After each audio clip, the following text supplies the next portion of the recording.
Gargoyles, released November 21st, 1972, on television as a part of CBS's The New CBS Tuesday Night Movies. It is directed by Bill L. Norton, who went on to direct a lot of TV, like so much TV. It was written by Stephen and Eleanor Karpf, who they went on to create the TV series Capital, which ran from 1982 to 87 for 1,239 episodes. That's impressive. It stars no one you've ever heard of, but it features makeup artist Stan Winston in his first film work. Winston would go on to work on films like The Thing, Terminator, Jurassic Park, Aliens, Edward Scissorhands, winning Oscars for his work on Aliens, Terminator 2, and Jurassic Park. Kicking off with a lesson about the devil, we learn that gargoyles are the spawn of the devil himself, and every 600 years they are reborn to battle man over dominion of Earth. So far, we've won every single time. Yay us. But it's been so long, we apparently completely forgot about it, and now these are just stories of humans versus gargoyle stuff, of myth and legend. Later, our main character, Dr. Mercer Bowley, played by Cornell Wilde, he says it's been 400 to 500 years. Then our gargoyle leader, played by Bernie Casey and voiced by Vic Perrin, he says it's been exactly 500 years. So much for the whole 600-year part of the opening story. Mercer meets his daughter, Diana, played by Jennifer Salt, at an airport. She mentions a trip to Mexico. So I'm assuming they're currently in Mexico. She landed in Mexico. Mercer was already there. They're going on a trip for his next book because he's like he's an anthropologist, and like she takes pictures for his books. And then she gives him this like statue of Calamandri, I believe it was, and he's all happy to get this ugly statue of a demon. It's like, you know, it's like you're a kid, and like your kid comes home with like a pencil holder, like all like lumpy and misshapen and ugly, and you're just like, oh, it's beautiful, I love it, I'm gonna put it on my desk. But first, Mercer is going to talk to a guy with a crazy story, and we pass by so many signs in English. Apparently, we're in California or possibly New Mexico. This redneck in a red hat, which immediately is giving me a little trauma, he greets Mercer and Diana in his desert museum and immediately says, "Let me get you some beers." This is my kind of place. In his shed, he has a skeleton with horns, a beak, wings, and a tail. He starts to tell the story of how Native Americans would fight the Nakatakachinko, which was their word for gargoyles. Massive word. But then one shows up, our redneck is cocked on the head, he is set on fire, and then he explodes. Because in this shed where he's keeping this like priceless skeleton of a gargoyle, he's also keeping giant like barrels of kerosene. So, boom. Mercer, of course, steals the skull, but father and daughter go to the cops, and arriving at the burned down shack, there's a bunch of dudes on dirt bikes, and then there is a long, like it feels like it lasts forever, boring and unnecessary chase between between a cop car and two bikes. The others, they're already there, and one of the other cops is holding a shotgun at them. It's like, ugh.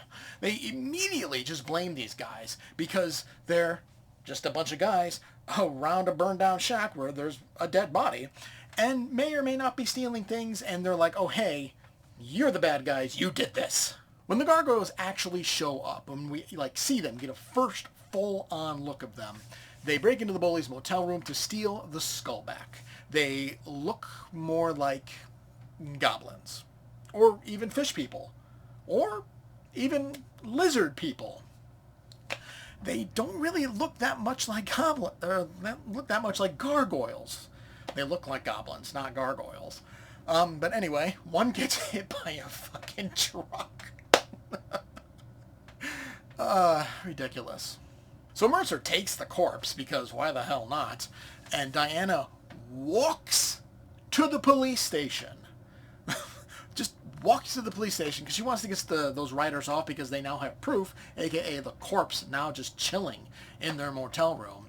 But, you know, there's clearly more out there, but yet she walks out in the open to the police station. Girl's not very smart.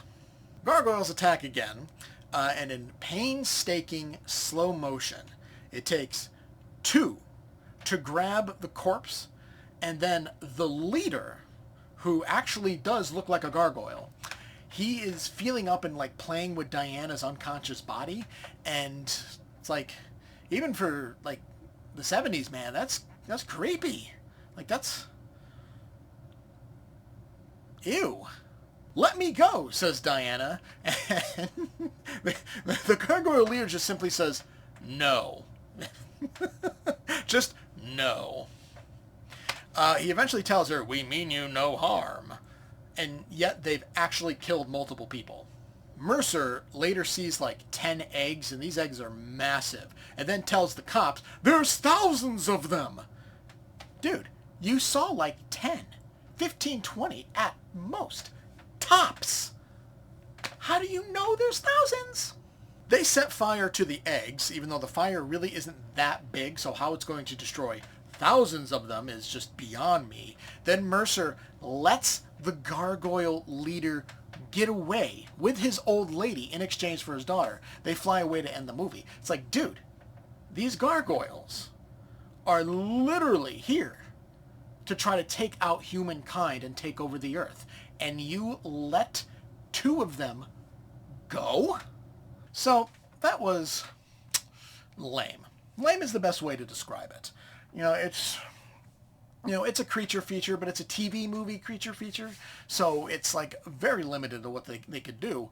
The continuity is also just all over the place, with the biggest glaring issue being the time frame for the gargoyles respawning. And speaking of respawning, where are these massive eggs coming from? It's briefly mentioned in a throwaway line that the leader and the old lady are winged, fertile gargoyles. So do they do it, and these massive eggs, bigger than the female, just pop out of her? Are they small, regular size eggs, and they just grow to massive size that we see in the movie? Do they hatch normally while there's living gargoyles, but then take 400 to 600 years to grow and hatch if the others are all dead? It's not clear. It's not clear at all. Other than the brief lesson in the beginning of the film, the history of this story's gargoyles is an overall mystery. Also, they speak English, or at least the leader does. 500 years ago would bring us to 1472, which is before the English landed here. Did Native Americans speak English back then? If so, does that knowledge learned by gargoyles 500 years ago pass on to the current gargoyles? It's confusing. Then there's the slow motion used on the gargoyles. When they're on screen, they move in slow motion. I assume it's to give them an unnatural look, but a lot of the time they forget to use the effect. If a person is on screen with them and that regular person is moving, the slow motion is out the window. They don't use it. All that this TV movie has going for it are the costume and makeup effects. While they can look pretty ridiculous, overall, they're solid. But other than that, this movie is a boring mess. I give Gargoyles, only because of the work of Stan Winston, a D+. Thank you for watching Fatman Inc. Craptacular Horror. Leave a like if you enjoyed and a comment to discuss your thoughts. Make sure to subscribe to see more reviews of horror movies new and old. Thanks again for watching, and I'll see you next time.